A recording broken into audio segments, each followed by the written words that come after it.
Assalamualaikum warahmatullahi wabarakatuh. Selamat datang di video pembelajaran dengan mata kuliah Keterampilan Berbahasa Reseptif. Kami dari kelompok 3 akan mempresentasikan materi, yaitu menentukan ragam dan tipe-tipe pembaca yang baik. Sebelumnya perkenalkan, saya Indra Gandhi selaku moderator pada pertemuan kali ini.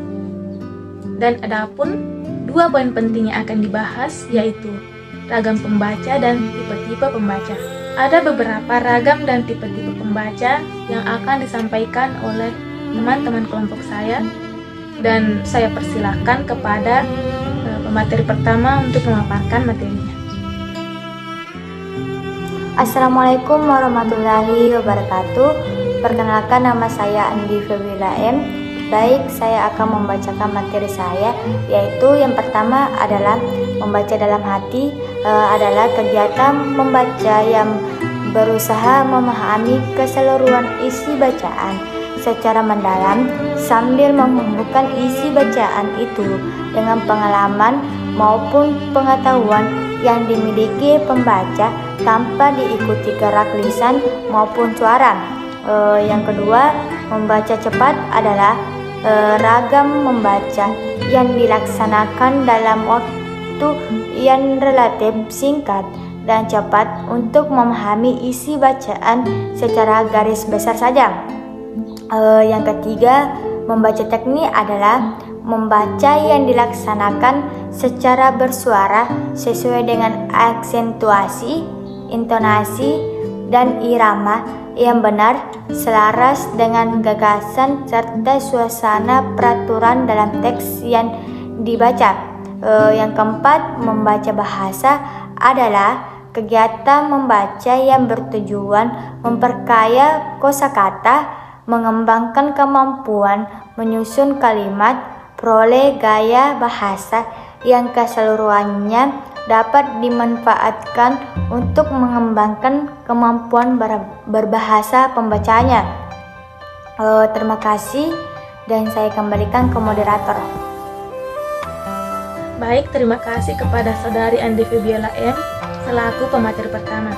Selanjutnya saya persilahkan kepada pemateri kedua untuk memaparkan materinya. Perkenalkan, nama saya Muhammad Rizal Hardi. Saya akan melanjutkan materi dari Andi Febiola. Yang kelima itu, membaca estetis adalah kegiatan membaca yang dilatar belakangi tujuan menikmati serta menghargai unsur-unsur keindahan yang terpapar dalam suatu teks sastra. 6.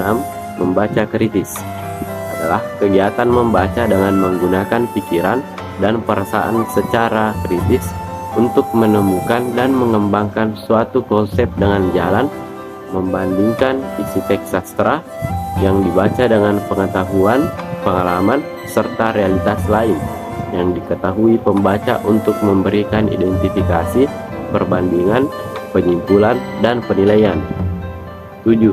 Membaca kreatif adalah kegiatan membaca yang dilatari tujuan menerapkan perolehan, pemahaman dari pembaca untuk mencapai tujuan-tujuan tertentu yang bersifat aplikatif. Saya kembalikan ke moderator. Ya, terima kasih banyak kepada pemateri kedua. Selanjutnya saya persilahkan kepada pemateri ketiga untuk memaparkan materinya. Perkenalkan, nama saya Marlina. Saya akan menjelaskan materi tentang tipe-tipe pembaca. Adapun tipe-tipe pembaca yaitu 1. Pembaca subjektif, pembaca yang membaca untuk mengenali penulisnya entah dengan tujuan apa. 2. Pembaca objektif, pembaca ini biasanya lebih cenderung membaca tulisan seseorang hanya sekedar ingin mendapatkan manfaat, baik itu dari segi informasi, pesan, hiburan, dan lain-lain dari membaca isi tulisan. 3. Pembaca kritis, pembaca ini gabungan dari pembaca subjektif dan objektif. Ia memerlukan relevansi antara isi tulisan dengan penulis. 4. Pembaca girang, pembaca ini sekedar membaca untuk mengisi waktu tanpa belajar dan merenungkan apa yang ia baca.